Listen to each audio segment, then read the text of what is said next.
Please like and subscribe my channel Josna Classes.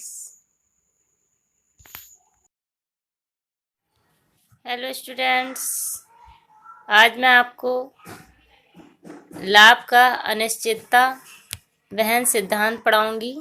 ठीक है, कल मैं आपको लाभ के सिद्धांतों में से एक सिद्धांत लाभ का जोखिम सहन सिद्धांत पढ़ा चुकी हूँ। ठीक है, वो सिद्धांत दिया था प्रोफेसर हाले ने, और ये लाभ का अनिश्चितता वहन सिद्धांत दिया है प्रोफेसर F.H. नाइट ने। ठीक है, लाभ का अनिश्चितता सिद्धांत का प्रतिपादन एच नाइट ने अपनी पुस्तक रिस्क अनसर्टनली एंड प्रॉफिट 1921 में किया था। ठीक है, इनके अनुसार उद्यमी का मुख्य कार्य उत्पादन संबंधी अनिश्चितताओं को सहन करने के प्रतिफल को ही लाभ कहा जाता है। अब कल मैं आपको अनिश्चितता के बारे में बता चुकी हूँ। देखो, अनिश्चितता क्या होती है कि जिसके बारे में हमें पता ना हो। ठीक है, फ्यूचर में क्या होने वाला है। ठीक, तो उद्यमी का मुख्य कार्य उत्पादन संबंधी अनिश्चितताओं को सहन करने के प्रतिफल को ही लाभ कहते हैं। मतलब उसको पता ही नहीं है कि फ्यूचर में क्या होने वाला है, फिर भी वो रिस्क लेने को तैयार है।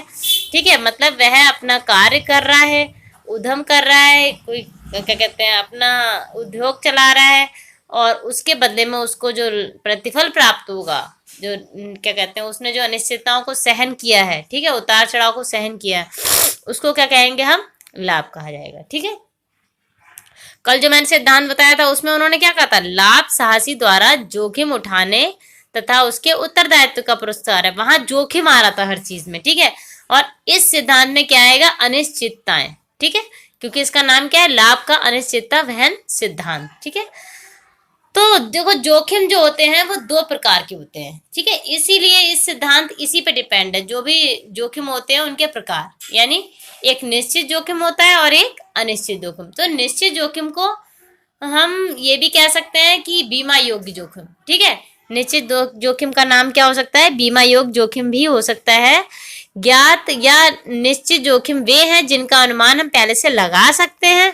चूंकि इन जोखिमों का अनुमान पहले से लगाया जा सकता है, ठीक है, इसलिए गवर्नमेंट क्या करती है इसका, या गवर्नमेंट या उद्यमी जो भी है, तो वो उसका क्या करा देते हैं? बीमा करा देते हैं। ठीक है, इसलिए इनका बीमा कराया जा सकता है। ठीक है, बीमा योग्य के होने के कारण ऐसे जोखिम से साहसी बिल्कुल निश्चिंत हो जाता है कि मतलब ये जोखिम, ये परेशानियां आएंगी तो उसके लिए हमारा बीमा है। ठीक है, ये कौन सी चीजें हुई? जैसे कि आग लगना, ठीक है, और क्या कहते हैं ऐसी चीजें हुई जिनके बारे में पता होता है। ठीक है, फ्यूचर में मतलब कंपनी में कोई लॉस हो जाना है ऐसा, जिसके बारे में जिसका बीमा कराया जा सकता है। ठीक है, बीमा योग्य होने के कारण जोखिम से साहसी बिल्कुल निश्चिंत हो जाता है, और इसके लिए साहसी को कोई पुरस्कार प्राप्त नहीं होता है, क्योंकि उसे पता है कि ऐसा होना है और उसके लिए उसने बीमा करा रखा है। ठीक है, क्योंकि जोखिम उठाने का कार्य किनको दे दिया गया है? बीमा कंपनियों को। उसको जो जोखिम होंगे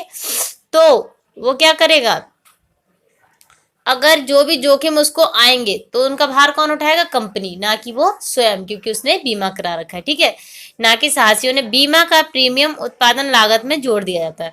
जो भी बीमा कराने में पैसा लगा है, ठीक है, तो उसमें किसमें जोड़ देते हैं? वो उत्पादन लागत में जोड़ देते हैं। मतलब जो हम लागत लगाते हैं किसी कंपनी का कार्य आगे बढ़ाने में, उसी में बीमा कंपनियों में जो भी व्यय होता है वो उत्पादन लागत में ऐड करके ही दिखाया जाता है कि इतना व्यय हुआ है। ठीक है, और दूसरा होता है अनिश्चित जोखिम। इसको हम कह सकते हैं बीमा अयोग्य जोखिम भी कहते हैं। ठीक है, दूसरी श्रेणी में वे जोखिम सम्मिलित किए जाते हैं जिनके प्रति किसी प्रकार का पूर्ण ज्ञान नहीं होता तथा जिसकी व्यापकता नापी नहीं जा सकती। मतलब जिसको हम नाप नहीं सकते कि कितनी प्रॉब्लम हो सकती है। ठीक है, मतलब प्रॉब्लम इतनी बड़ी हो सकती है जिसको हम ना नाप सकते हैं, ना हमें ज्ञान होता है कि प्रॉब्लम आने वाली है। ठीक है, तथा जिनकी व्यापकता नापी नहीं जा सकती, इसलिए उनका बीमा नहीं किया। जब हमें पता ही नहीं है कि कौन सी प्रॉब्लम आने वाली है फ्यूचर में, तो हम कौन सी परेशानियां भविष्य में आने वाली हैं, जब हमें पता ही नहीं है, तो हम उनका बीमा नहीं करा सकते। ठीक है, तो बीमा अयोग्य जोखिम विभिन्न प्रकार की हो सकती है। देखो कौन कौन सी हो सकती है। नंबर 1, बिक्री की जोखिम। बिक्री की जोखिम अर्थात बिक्री का जोखिम यह है कि अर्थात जैसे मार्केट में किसी चीज की मांग कम हो जाए अचानक ही, तो ये हमें थोड़ी ना पता है कि किसी चीज की मांग कम होने वाली है, ठीक है, घटने, या नए प्रतियोगी या उसकी जगह पे कोई अन्य उत्पाद आ जाए, सेम उत्पाद जो कम मूल्य पे प्राप्त हो रहा है, ठीक है। तो नई प्रतियोगी के उत्पन्न होने का भय, मतलब एक तो बिक्री का जोखिम, मांग घटना, और नई उसके उसका सब्स्टिट्यूट, मतलब उसकी ही जैसी कोई वस्तु बाजार में सस्ती मात्रा में, सस्ते रुपयों में उपलब्ध हो जाए, ठीक है। पहला जोखिम तो होगा। दूसरा क्या है? प्राविधिक भय। प्राविधिक भी का मतलब है टेक्निकल प्रॉब्लम, ठीक है, जैसे कोई मशीनों, नई मशीनें, नए आविष्कार, ठीक है, नए उत्पादन विधियों आदि के कारण उत्पन्न होता है। मतलब अगर कोई मशीन जो पहले कोई काम 10 घंटे में करती थी, अगर नई मशीन का उत्पादन हो गया जो उस काम को घटा के 5 घंटे कर देगी, तो सब क्या कर पसंद करेंगे? नई वाली मशीन लगाना। तो ये नया आविष्कार है, इसके बारे में हमें पहले से कोई भी पता नहीं था, या कोई टेक्निक, जैसे पहले रोड बनाने में कितना टाइम लगता था, अब आप जानते हो इस टाइम कैसे ब्रिज बनते हैं, कैसे पुल बनते हैं, पहले आपको याद होगा कैसे बहुत समय लग जाता था, ठीक है, लेकिन अब इतना समय नहीं लगता है। तो ये टेक्निकल प्रॉब्लम, ठीक है, टेक्निकल आविष्कार है, मतलब तकनीकी आविष्कार है, ठीक है। अगला क्या है देखो, तीसरा व्यापार चक्र संबंधी व्यय। मतलब व्यापार चक्र का मतलब हुआ कभी क्या कहते हैं, कभी मतलब हमारा जो अर्थव्यवस्था है कभी घाटे में जाती है, कभी मंदी की अवस्था में होती है, कभी ऊपर चली जाती है, ठीक है। तो ऐसे काल के बारे में भी कोई फ्यूचर पहले से हमको पता नहीं होता है कि क्या कहते हैं अर्थव्यवस्था में मंदी आने वाली है या अर्थव्यवस्था ऊंचाइयों को छूने वाली, ठीक है। नंबर 4, आर्थिक प्रणाली अथवा सरकारी नीति में परिवर्तन का भय। मतलब आर्थिक प्रणाली, गवर्नमेंट किसी प्रणाली को चेंज करेगा, किसी नीति को चेंज करेगा, किसी उत्पाद पर बैन भी लगा सकता है, उसकी जगह कोई नया उत्पाद भी रख सकता है, ठीक है। तो ये सब अनिश्चित जोखिम है जिनके बारे में हमको पहले से नहीं पता होता है। रियल में इन्हीं अनिश्चित जोखिम के बदले में जो हमें प्राप्त होता है प्रतिफल, वही हमारा लाभ कहलाता है इस सिद्धांत के अनुसार, ठीक है। अब देखते हैं हम लाभ क्या है नाइट के अनुसार। नाइट ने क्या कहा है? नाइट ने इन अनिश्चित खतरों, जो भी खतरे अभी हमने पढ़े ये ऊपर, नाइट ने इन अनिश्चित खतरों व जोखिमों को जोखिम की अनिश्चितता का नाम दिया है। उनके मतानुसार जोखिम उन खतरों को कहा जाता है जिनके बारे में पूर्व ज्ञान नहीं होता है, ठीक है। वास्तव में अज्ञात जोखिम ही अनिश्चितता है, ठीक है। मतलब कहने का मतलब है कि उनके मतानुसार जो जोखिम उन खतरों को कहा जाता है जिनके बारे में हमें पहले से ज्ञान नहीं होता है, ठीक है, जिनके बारे में हम बीमा नहीं कराया जा सकता। वास्तव में अज्ञात जोखिम ही अनिश्चितता है। अज्ञात जोखिम का मतलब है जिनके बारे में हमें पता ना हो, उनके संबंध में ना तो अनुमान लगाया सकता है और ना ही उनका बीमा कराया जा सकता है, ठीक है।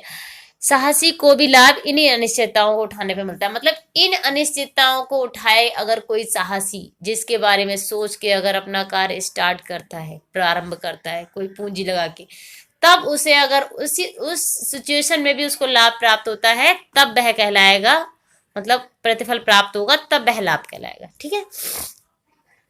हम लाभ का निर्धारण पढ़ लेते हैं, जो हमने अभी तक पढ़ा वही है इसके अंदर का, ठीक है। फिर भी हम देख लेते हैं। देखिए, नाइट के मतानुसार अनिश्चितता को सहन करना भी उत्पत्ति का एक साधन है, ठीक है, और अन्य साधनों की भांति इस साधन की मांग की कीमत होती है, ठीक है। मांग का कारण है कि अनिश्चितता सहन करना भी एक उत्पादन कार्य है, अर्थात अनिश्चितता की प्रत्येक इकाई उत्पादक होती है। मतलब जो भी हमारी अनिश्चितता है भविष्य से को लेकर, उनकी प्रत्येक इकाई क्या हो जाती है? उत्पादक होती है, इसलिए इसकी मांग होती है, ठीक है।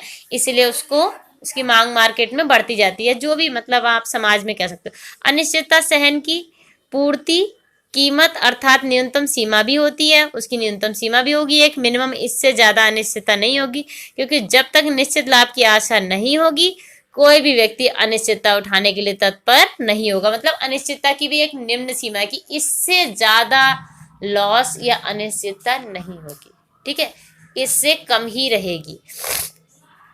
नाइट के अनुसार देखिए, नाइट के अनुसार लाभ का निर्धारण उस बिंदु पर होता है जहां अनिश्चितता उठाने की मांग कीमत उसकी पूर्ति कीमत के बराबर हो जाती है, ठीक है।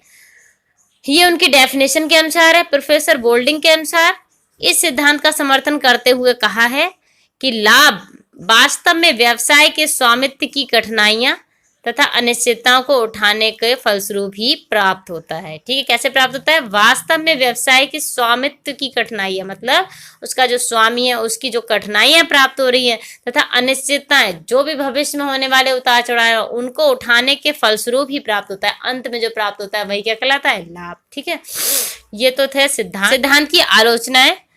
लाभ केवल अनिश्चितता का ही नंबर 1 आलोचना पढ़ेंगे हम। लाभ केवल अनिश्चितता का ही पुरस्कार नहीं होता है, बल्कि क्या होता है?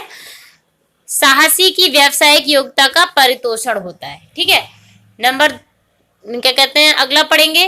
केवल अनिश्चितता से ही साहसी वर्ग की पूर्ति की सीमतता प्रभावित नहीं होती, वरन आवश्यक पूंजी का अभाव, लगान की कमी एवं अज्ञानता से भी प्रभावित होता है। मतलब कहने का यह है कि केवल अनिश्चितता ही साहसी वर्ग को प्रभावित नहीं करती, बल्कि किसी मतलब जो लगन है, कार्य करने में लगन है, उसकी कमी और अज्ञानता अगर किसी को है तो वो भी प्रभावित करेगी। ठीक है, अगला क्या है? अनिश्चितता की उत्पत्ति को एक स्वतंत्र साधन नहीं माना जा सकता। मतलब अनिश्चितता उत्पन्न होगी एक स्वतंत्र साधन नहीं है, मतलब हो भी सकती है और नहीं भी। और ये नहीं है कि अनिश्चितता ही सब कुछ हो, कुछ और भी हो सकता है। ठीक है, चूंकि अनिश्चितता की माप नहीं हो सकती, इसलिए प्रोफेसर नाइट के सिद्धांत के अनुसार लाभ का परिमाण नहीं मालूम किया जा सकता। मतलब जब अनिश्चितता को हम नहीं नाप सकते कि कितनी अनिश्चितता होगी, तो हम ये भी नहीं माप सकते कि कितना लाभ होगा। उन्हें से मापने का कोई भी मतलब पैमाना या कुछ भी नहीं दिया है। ठीक है, यह सिद्धांत केवल आकस्मिक लाभ की व्याख्या करता है, शुद्ध लाभ की नहीं। यह सिद्धांत किसकी व्याख्या करता है? केवल आकस्मिक लाभ की व्याख्या करता है, लेकिन शुद्ध लाभ की नहीं करता। ठीक है, अगला क्या है? इस सिद्धांत के अनुसार लाभ अनिश्चितता सहन करने का परितोषण है, परंतु कभी कभी अनिश्चितता सहन करने के बावजूद भी साहसी को लाभ प्राप्त नहीं होता, बल्कि उसको हानि उठानी पड़ती है। ऐसा कभी कभी हो जाता है कि कितनी भी अनिश्चितता वो उठा ले, सहन कर ले, लेकिन फिर भी एंड में जब कंक्लूजन ये निकलता है कि उसको लाभ प्राप्त नहीं होता। ये था हमारा अनिश्चितता का सिद्धांत। Thank you, have a nice day.